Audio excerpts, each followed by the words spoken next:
Welcome back here to the Don't Tell Mama Sports Podcast, and we're going to finish up this week's episode with some NFL talk. To start us off here, we got to do our game picks, Sam. We ain't done game picks for a couple weeks, but Let's get into them. we're going to get back into them this week because, damn it, it's week 17, and a lot of these games matter. A lot of these games matter. First one, like I said at the beginning of this episode, this is Friday. It's not Wednesday. Thursday game already happened. Browns beat down the Jets 37-20. Ain't no reason to talk about that because tomorrow night we got a juicy one. Saturday night prime time on ESPN. The 11-4 NFC North champions, the Detroit Lions, going to Dallas to take on the 10-5 Cowboys. This is one of the better games of the week. Might be the juiciest game of the week. It has the highest over-under on the week, 51.5 points. Sam, where you leaning on this one? I just gotta say, I gotta give some love to Lions fans. 30 If years. you're a if you're a Lions fan, you're really a fan because it has been bad for a long time. Congratulations to you. Congratulations to the city. They haven't won a title in decades. Since you So you were born. yeah, I mean, so congratulations. I mean, as a Colts fan, I don't know what it's like to go more than three, 4 years. All right. I mean, seriously, people talk about like why I'm a big Colts fan. I grew up in the Peyton Manning era. Like we were always winning. Of And course. so I don't know what it's like to just wait and suffer for decades. So congrats to the Detroit Lions. And if you're a Lions fan, I'm super happy for you. They're a great team. Fun, exciting. I got the Cowboys in this one, boys. With that being said, With that being said, I don't like the Cowboys. I never have. I got cousins in Texas, always talking smack to them. But I think the Lions are riding high, and people might be overlooking some late season struggles that they've had. It seems like they kind of got out of that slump they were in a few weeks ago, but yeah, Dak Prescott has been on fire, and CeeDee Lamb, forget about it. I think Dallas gets right. They got a lot to play for, and the Eagles are, I mean, they're right there. So they can't let more than a couple games slip. So I got the Cowboys over the Lions in this one. It's going to be fun. toss-up game here, and mostly when I see a toss-up game, I go with the home team. I lean the home team's way, and I think the Cowboys do have more urgency for this one. And, a good letdown spot for the Lions in this game, too, coming off that high of being NFC North champions. I don't know. Something tells me to take Detroit. Something tells me to take Detroit in this one on the road. I'm going to ride with the Lions. I know. Oh, I know. I know. Toss up game. I always go with the home team, and Cowboys have more urgency, but something's telling me to go with the Lions here. I bless you. I won hey, a I won a little ticket on the Lions winning the division. I put that down at the beginning of the season. So nice little payout there. Positive money when beginning of the season. Moving in to the Sunday games, we got an AFC East matchup between the New England Patriots, who are 4-11. They're going to Buffalo to take on the Bills, who are 9-6. These two teams played in Week 7 in New England. The Patriots got them 29-25. Sam, do you see a season sweep here for the Patriots? absolutely not. The Bills have figured things out. They're rolling after their change at offensive coordinator. They're running the ball more with James Cook. It's funny we talked about the Lions and the Bills back to back because I am struggling to decide who to play at my flex position between David Montgomery and Stephon Ooh, Diggs. get into it. I mean, it's a philosophy pick or an analytical pick. David Montgomery, even though Jameer Gibbs has been coming on, still getting 10 to 18 carries the last several games, getting a consistent 10, 9, 11, 12, 10, 11, 13 fantasy points. Whereas the last month, Stephon Diggs has been bad. Like he's been bad. And they're running the ball more in Buffalo. But it's like the second I sit my star, my keeper, Diggs has been good for me for years. Of course, if I sit him, he's going to go off. And it's against the New England Patriots, who he has their number all his games against the Patriots the last several years, he's balled out.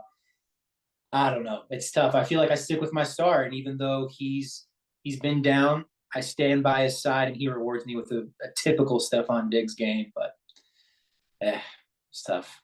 I agree with you that I have the Bills in this game or the Patriots. And yeah, Montgomery or Stephon Diggs in that flex spot, that's tough. Like you said, Stephon has had some solid games against the Patriots the last few seasons, those divisional matchups. It's tough to bench a keeper. I was sitting in that situation last night with Garrett Wilson, and what did I do? I started Garrett Wilson. He gave me fucking 7 points, but that's the risk I took. And Stephon Diggs might give you 7 points. He might. I feel like there's a higher ceiling with Diggs and a higher floor with Montgomery. But to win the championship, I feel like you got to risk it all. I don't know. It's risky. I hope it doesn't come down to that decision. I hope your matchup doesn't come down to that. Same here, buddy. Another good game on Sunday morning, a toss up here. The 7-8 Atlanta Falcons going to Chicago to take on the Bears, who are 6-9. Where you going here, Sammy?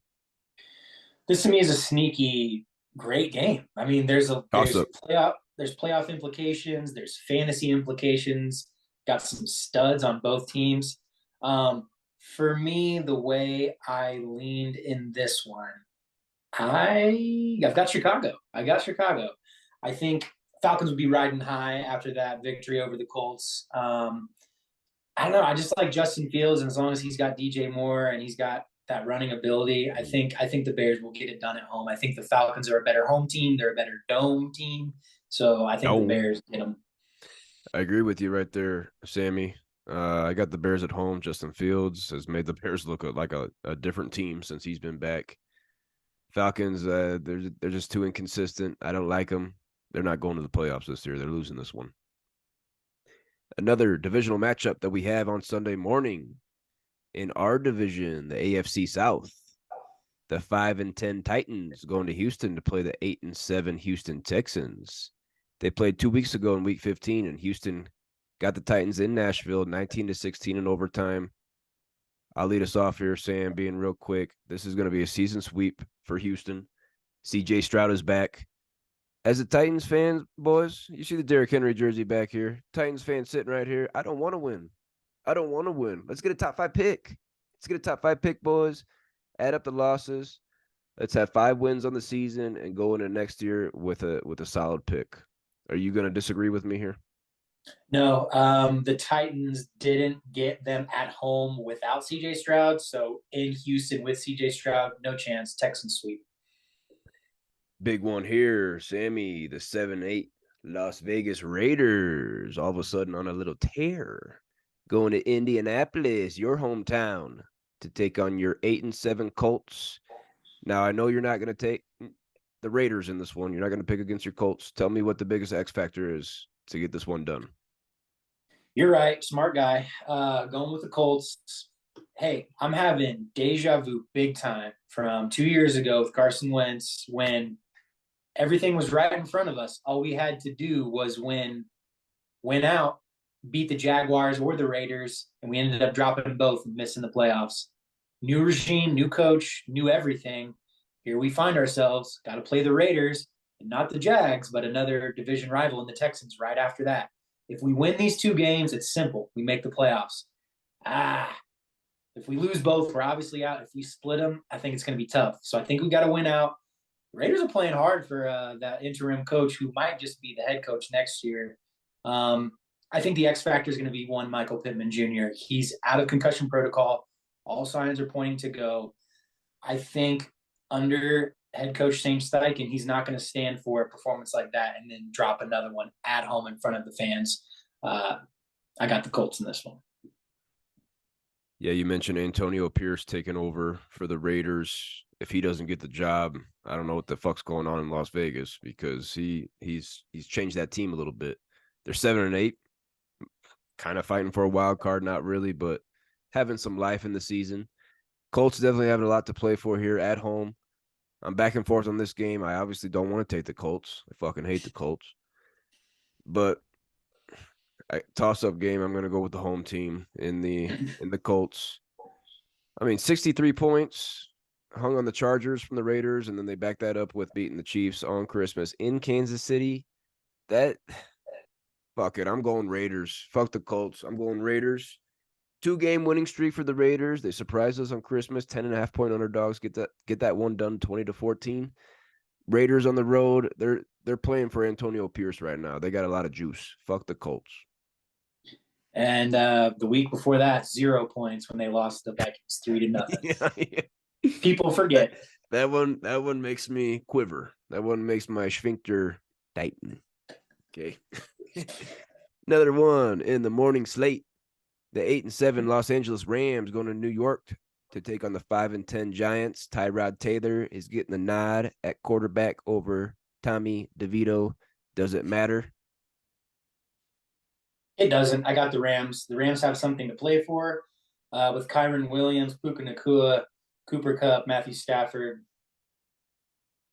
Weapons. That's all I got. They're going to win. Weapons. Yeah.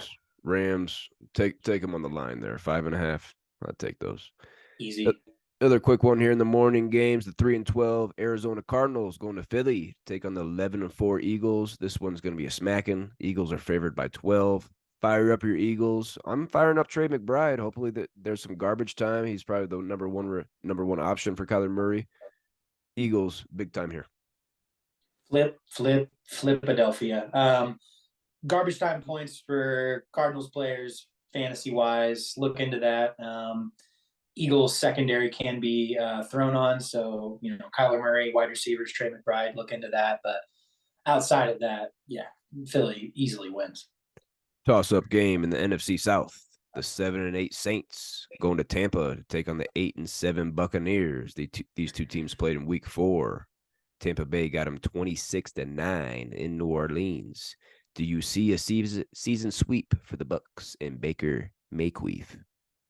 I do. It's time for the Bucs to quit playing around. They've been on a winning streak. They're over 500. Give some respect to this NFC South division. Win out and make the playoffs with a respectable record. Baker Mayfield's chucking that thing. Mike Evans is playing out of his skull. I got the Buccaneers sweeping the Saints. Buccaneers on a 4-game winning streak. They get the Saints, and then they go to Carolina. The division is theirs to have. I think Tampa's going to the playoffs. Tampa's going to the playoffs somehow. Another smacking in the morning games. The 11-4 San Francisco 49ers going to Washington to take on the 4-11 Washington football Queefs. They're going to get smacked. 13.5-point favorites. Niners getting this done. One word, 49ers. Another game in the morning slate. The 2-13 Panthers, who you saw in person this year in Carolina. They're going to Jacksonville, take on the 8-7 Jags. No Trevor Lawrence in this one. We see the line drop by about 3 points. Doesn't matter on the money line. Jags are getting this one done at home. They need this one. Travis Etienne, put him in your lineup, boys. Don't be scared. That close game they had against the Packers gives me like a millisecond of pause, but yeah, I got the Jags in this one, even with a backup quarterback. Possibly the juiciest game of the week. The winner has the inside route at the AFC number 1 seed and that bye week. We got the 11-4 Miami Dolphins going to Baltimore to take on the 12-3 Ravens. Oh, baby, this one's juicy. It's going to be high-powered. Sam, what are you thinking here? Somehow those NFL schedulers always get it right. Thank you, football gods. Juicy. This one is it's tough. The Ravens just beat the 49ers in California. They're the number 1 team in the AFC. Ultimately, I don't think I believe in Tua. He's a good quarterback, but I don't think I believe in him. And I feel like the Ravens, they're just on a tear, and that defense wins championships, and Lamar's having an MVP season once again. So yeah, I got the Ravens in this one over the Dolphins. You mentioned the tear the Ravens are on. 9-1 in their last 10 games. 9-1 in the last 10. They won 5 in a row. Like you said, against the Niners on Christmas. think they were like 6.5 point underdogs in that one on the road, 33-19. Going Ravens here, boys, back at home. Tua's he's got to prove some things, but the Dolphins are definitely going to be in the playoffs. Moving into the afternoon games, we got a good one here. The 8-7 Steelers, who look like they might have woken up. I'm not sure though. They're going up to Seattle, take on the 8-7 Seahawks. This baby's a toss up. I don't know who's going to be playing quarterback for Pittsburgh. Is it Mason Rudolph? Is it Mitch Queef-Bisky? Is it Kenny Pickett? All three of those guys are fucking queefs. It doesn't matter who starts. Seattle's getting this one done at home. Seattle has a real chance to make the playoffs at home. There's no way they lose to the Steelers. Got a juicy one coming here to Denver, Colorado in the AFC West. Got the 5-10 Easton Stick led Los Angeles Chargers taking on the 7-8 Jarrett Stidham led Denver Broncos. These two teams played back in week 14. Denver got them in Los Angeles 24-7. We see the Broncos bench their quarterback this week, Sam Russell Wilson.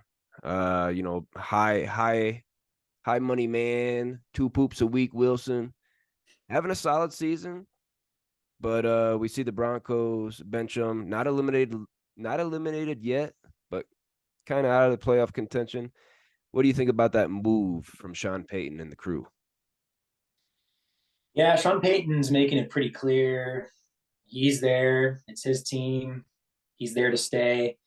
And he doesn't care how much money they've paid Russell Wilson. He wants to win. And, Russell's towards the end of his career. And I think they're ready to move on. At least the head coach is. They're benching him, and there's some kind of clause in his contract about a physical in March. And I think they're trying to avoid him getting injured so they can get some of those millions back and maybe start a rebuild. As far as my pick for this game, which translates to I got the Broncos beating the Chargers. Yeah, it's an awkward situation there for Russell Wilson. I guess the Broncos came to him after that Chiefs win and said if he doesn't waive that injury clause that they were going to sit him, and he didn't waive it, and Broncos sat him.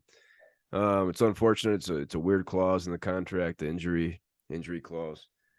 But yeah, this game's gonna be rough. I got the Broncos at home. We saw the Chargers. They suck. They're done. Keenan Allen's not playing. Austin Eckler shouldn't be playing. But I'll be out there. Me and Kelly are gonna be tailgating with Evan and Crystal McDougal, south side of the stadium. Okay, look out for us on the south side of the stadium. We're gonna be tailgating, and we're planning on going. We're planning on going and getting tickets because tickets keep coming down, boys. They keep losing. Now they benched Russell Wilson. Ain't nobody want to see the Chargers led by Easton Stick. So I might be in there this weekend, Sam. Last game in the afternoon slate on Sunday. This is gonna be a solid one. The 8-7 Cincinnati Bengals going to Kansas City and playing the Chiefs, who are 9-6. Notice I said 9-6 Kansas City Chiefs. That's I believe I heard that's the most losses for Patrick Mahomes in his career. I heard that's the most losses for Patty. Not going to lose 7. They're going to get this one done at home. Bengals, we counted them out a few weeks ago, and they're fighting.